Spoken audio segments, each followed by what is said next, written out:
Boa tarde, bem-vindos. Essa live é para continuar respondendo as perguntas que eu recebi na mentoria e que eu prometi gravar uma resposta para cada uma. A pergunta de agora eu achei bem interessante que com ela eu consigo ver que a colega que mandou essa pergunta é sobre bruxismo. Precisa de uma explicação um pouco mais profunda. Provavelmente ela não fez o meu curso avançado. A doutora Cibele está perguntando como finalizar casos de bruxismo. Após o tratamento, mantenho o uso do aparelho para proteção dos dentes. Usei o S2. Então eu vou colocar aqui antes de começar, só para quem estiver entrando saber do que eu estou falando, tá? Como finalizar os casos de bruxismo. Quem tiver pergunta, oi Natasha, tudo bem? Pode mandar aqui na caixa de perguntas, tá? E eu vou fixar aqui o comentário. Então, em primeiro lugar, a odontologia miofuncional ela propõe tratar as disfunções respiratórias que estão por trás desses problemas. Dentro desses problemas, não só o bruxismo, mas também as DTMs, más oclusões e distúrbios respiratórios do sono, como ronco e apneia. Então, quando a gente fala sobre finalizar casos de bruxismo, precisa de um entendimento muito maior para achar que está prestes a finalizar. Então, dentro da miofuncional, o que dá para finalizar é a correção das disfunções respiratórias e musculares. Isso sim, a gente consegue se propor a tratar, e se o paciente se aplicar a fazer a parte dele, que são os exercícios e o uso do aparelho corretamente, assim por diante, ok. Mas o bruxismo tem outros fatores subjacentes e existem fatores que não são controlados nem pelo dentista, nem por nenhum outro profissional e muito menos pelo próprio paciente, como fatores emocionais, coisas que a gente não espera, coisas inesperadas que geram gatilhos de ansiedade, de pânico ou depressão e assim por diante. Os mais comuns são os gatilhos da ansiedade. E com isso a gente vai precisar trabalhar em outros aspectos e muitas vezes precisar de outros profissionais, porém nenhum deles vai poder fazer o que o paciente vai fazer por ele mesmo. Como se cuidar do seu comportamento, cuidar dos seus gatilhos emocionais, dos seus traumas, identificar quais são os traumas que ativam esse gatilho, que faz o paciente ter o bruxismo, manifestar o bruxismo e assim por diante. Então, respondido essa primeira parte de como... Desculpa o barulho, é uma pena não ser um barulho de uma Harley Davidson, né? Que eu teria o maior prazer de interromper minha fala.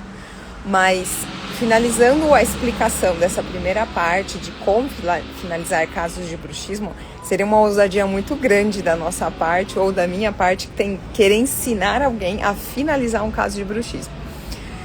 Após o tratamento, eu não entendo muito o que ela quis dizer com após o tratamento. Acredito que ela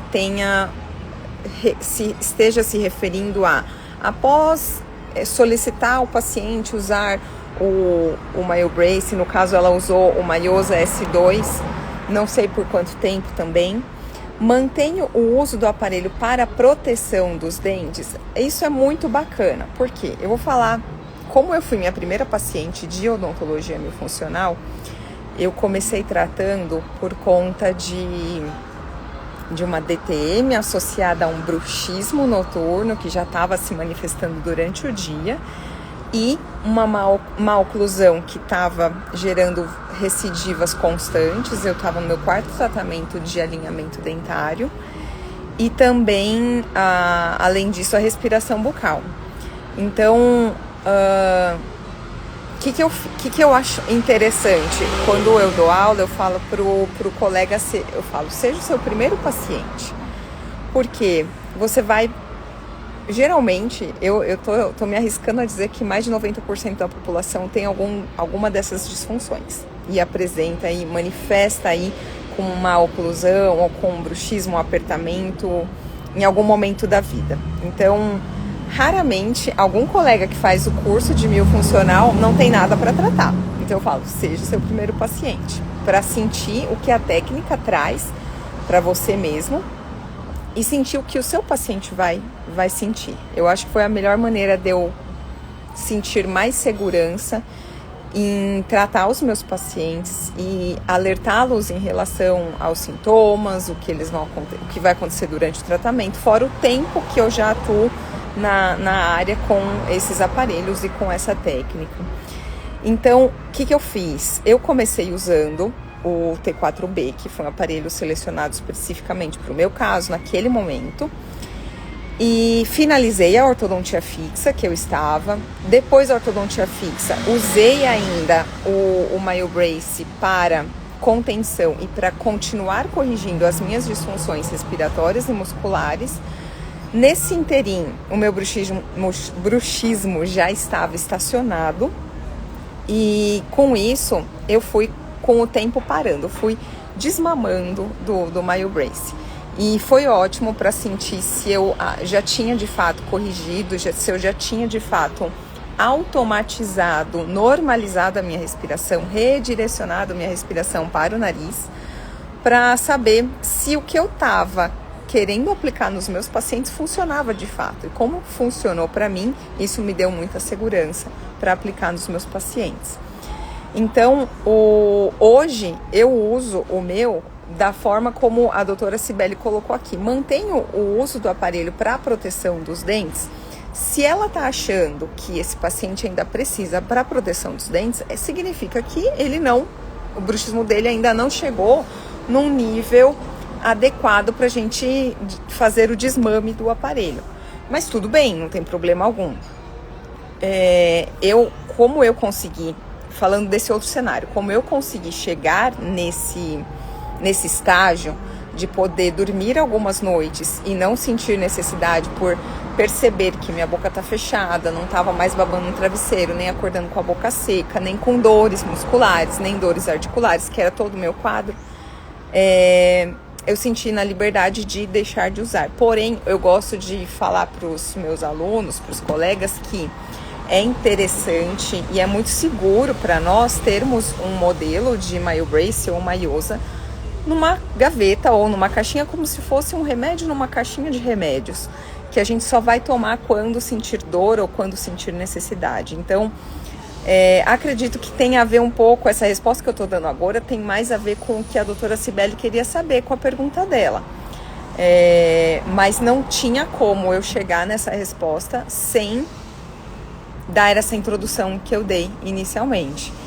É muito complexo falar sobre bruxismo, mas eu me sinto muito segura de dizer que com a odontologia miofuncional a gente pode tratar as disfunções respiratórias e musculares que estão por trás.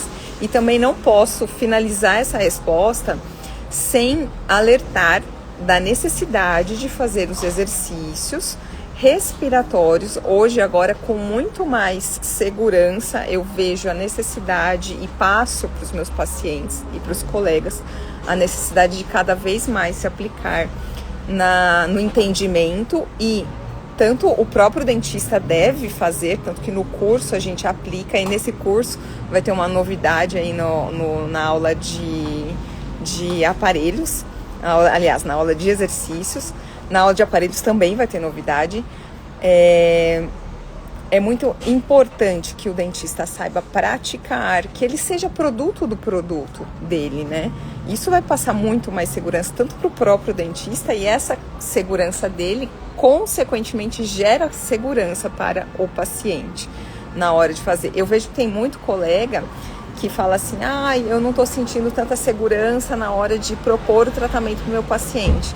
E quando eu vou conversar, eu já percebo que ele não usa, que ele não comprou para ele, que ele não experimentou, que ele praticou os exercícios só durante o curso avançado e não praticou mais.